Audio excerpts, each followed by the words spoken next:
Mbak tahu madu nggak? Tahu. Susu kental manis tahu susu kental manis. Tahu. Nah, itu. Sekental itu, Mbak. Sekental itu. Bahkan diaduk aja nggak bisa karena kental, Mbak. Mbak ini deh, Mbak nonton serial lain misalnya judulnya kami sebut aja Kingdom gitu. Itu punyanya Korea kan? Nggak bisa itu diklaim negara lain. Zona merah itu punya Indonesia, nggak bisa diklaim negara lain. Yang eksklusif buat kalian ya. Ini belum kami ceritakan ke yang lain. Ini tuh sebenarnya di awal konsep kami tuh ini dedikasi apa ya? Sebuah surat cinta kami buat Hari Buruh. Maka judul awalnya sebenarnya adalah May Day. Karakternya Maya, judulnya May Day. Awalnya gitu. Jadi memang ya konstelasi politik jadi sangat penting karena memang cerita ini waktu itu memang kami persembahkan kepada buruh-buruh di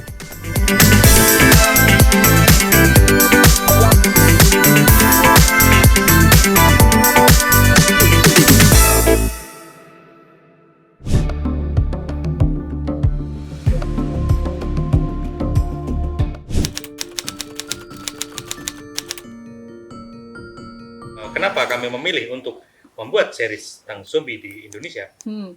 Kalau sejujurnya, ini bukan yang pertama.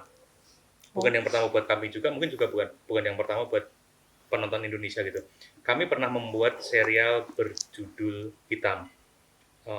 Skalanya lebih kecil daripada Zona Merah, tapi percayalah, serial itu benar-benar membuat kami ngerasa sebagai pembuat gitu tuh, kayak mendapatkan pencerahan baru gitu. Kayak, oh ternyata rasanya bisa work cerita yang begitu global, itu kemudian kita tarik ke taste lokal, itu ternyata bisa.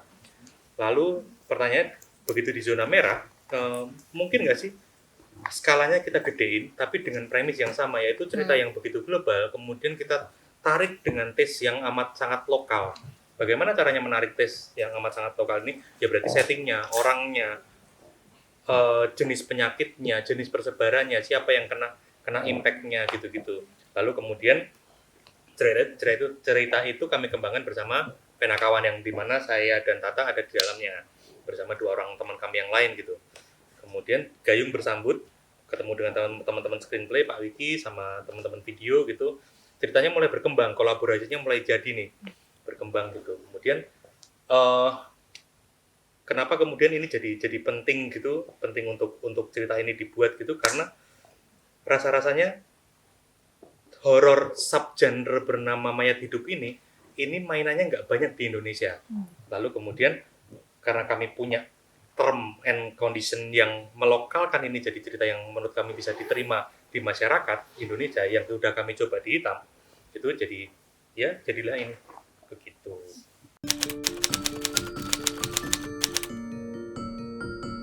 Mbak tahu madu nggak? Tahu. Susu Kental itu. Nah, itu. Sekental itu, Mbak. Sekental itu. Bahkan diaduk aja nggak bisa karena kental, Mbak. Mbak ini deh, Mbak nonton serial lain misalnya judulnya kami sebut aja Kingdom gitu. Itu punyanya Korea kan? Nggak bisa itu diklaim negara lain.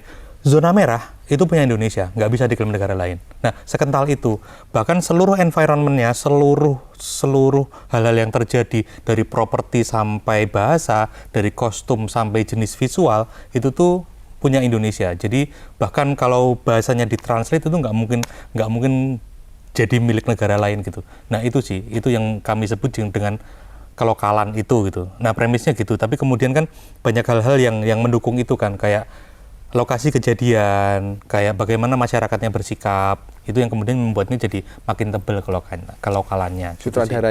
Sutradaranya dari kampung semua. Aktornya dari Semarang.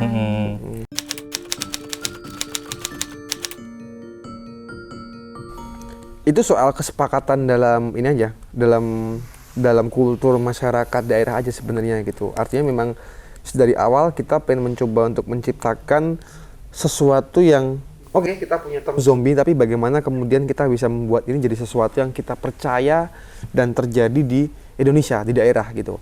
Nah, penggunaan kata mayit itu kan sebenarnya muncul di konteks realita ketika misalnya kemudian ada warga atau masyarakat yang melihat hal aneh, misalnya tiba-tiba ada orang mati bangkit lagi, itu kan dia pasti akan lihat mayit terus teriak minta tolong gitu loh. Nah, ketika orang-orang atau warga setempat tahu soal situasi itu tuh secara bawah sadar mereka akan mengucap itu sebenarnya. Nah, jadi penggunaan kata itu sebenarnya memang berdasarkan dari situasi di mana karakter adiknya Maya, si Devalo Danindra yang berperan sebagai Adi itu, dia akan melihat ada sesosok makhluk mayat orang mati yang tiba-tiba bangkit lagi, dan secara naluriah ketika dia melihat orang mati yang bangkit lagi sebagai pemuda dari Jawa Tengah, pemuda desa, kan begitu ketakutan dia kan mayit gitu. Nah, kata-kata itulah yang kemudian jadi memicu asumsi orang-orang yang bahkan tidak tahu itu apa sebenarnya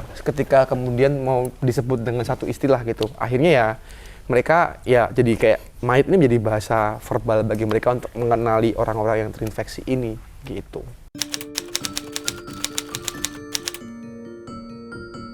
Ya, penyebabnya adalah sesuatu yang tetap berhubungan dengan alam dan tetap ketika itu dibedah secara sains itu juga ada risetnya sebenarnya gitu.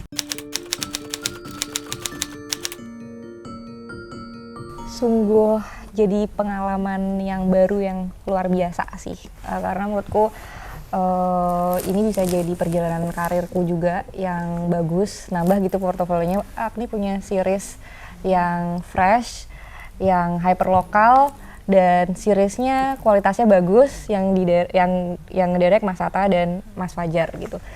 Dan jujur jadi pengalaman yang seru karena emang syutingnya se-fun itu, walaupun mungkin mereka berdua terbebani gitu karena syutingnya medannya berat, tapi aku sebagai seniman merasa kayak dikasih panggung untuk bermain dan apa ya, dan rasanya nggak kayak syuting, beneran kayak main penuh dengan imajinasi dan banyak hal-hal baru atau masalah-masalah baru yang dihadapi secara karakter gitu.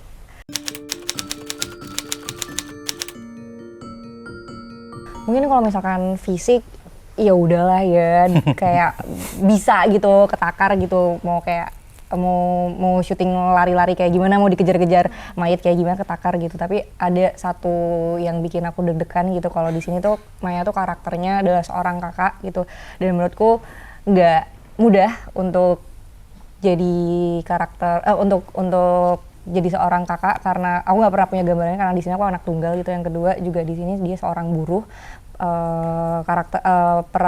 peran yang belum pernah aku mainin, dan dia berusaha menjadi aktivis yang membela hak-hak buruh lainnya gitu, dan itu luar biasa susah ya jadi aktivis dan menggerakkan massa gitu.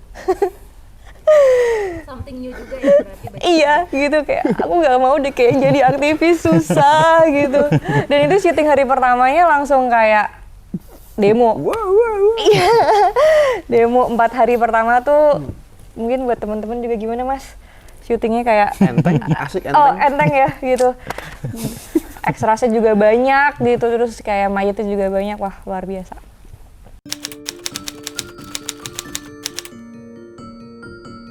Kalau ada kalau ada hubungannya dengan politik, karena itu juga jadi layar cerita kami. Jadi layar ceritanya dari masyarakat kelas bawah sampai masyarakat kelas atas itu memiliki masalah mereka masing-masing. Kemudian masalah itu saling bertumpuk di satu kota bernama Rimbalaya gitu. Yang kemudian kita jadi lihat koneksinya. Koneksi apa sih yang terjadi antara orang-orang kelas bawah ini, buruh, pekerja ini, dengan elit politik. Di tengah-tengahnya ada pengusaha. Berarti kan ada jalur perputaran uang, ada penggunaan kekuasaan, ada penggunaan SDM yang nggak digunakan sebagaimana mestinya. Lalu kemudian sebuah penyakit menyerang mereka. Nah, itulah kemudian kenapa ada politik di situ, karena sangat berpengaruh di cerita itu sih. Gitu sih. Yang eksklusif buat kalian ya, ini belum kami ceritakan ke yang lain. Ini tuh sebenarnya di awal konsep kami tuh ini dedikasi sebuah surat cinta kami buat Hari Buruh. Maka judul awalnya sebenarnya adalah May Day. Karakternya Maya, judulnya May Day, awalnya gitu. Jadi memang ya konstelasi politik jadi sangat penting karena memang cerita ini waktu itu memang kami persembahkan kepada buruh-buruh di Indonesia.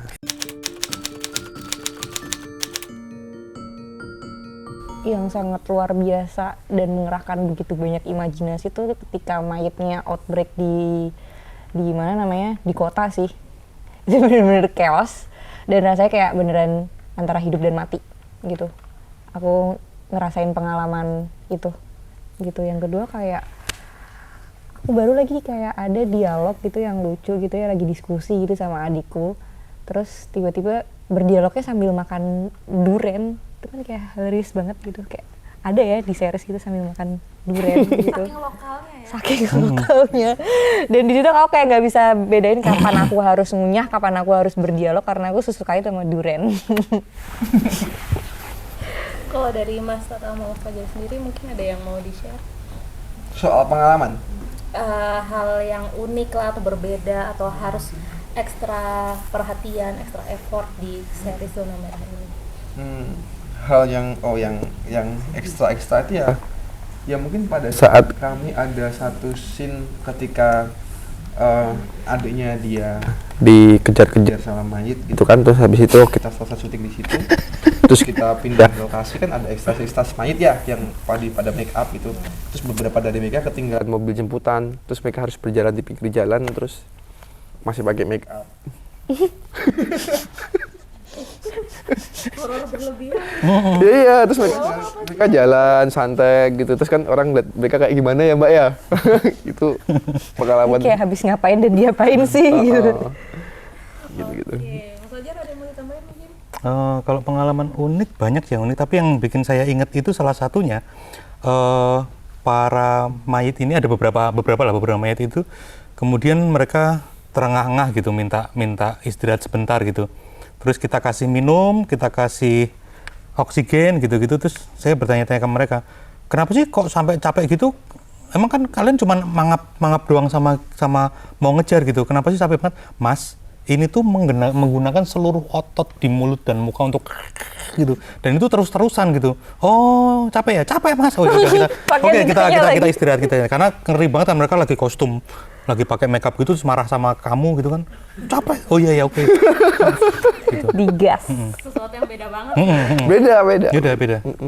Halo kawan, inilah saya Agni berperan sebagai Maya di video original series Zona Merah. Saya Siddhartha Tata, sutradara. Saya Fajar, sutradara. Jangan lupa nonton series Zona Merah tayang serentak tanggal 8 November 2024 hanya di video. Tonton setiap hari Jumat. Yeah.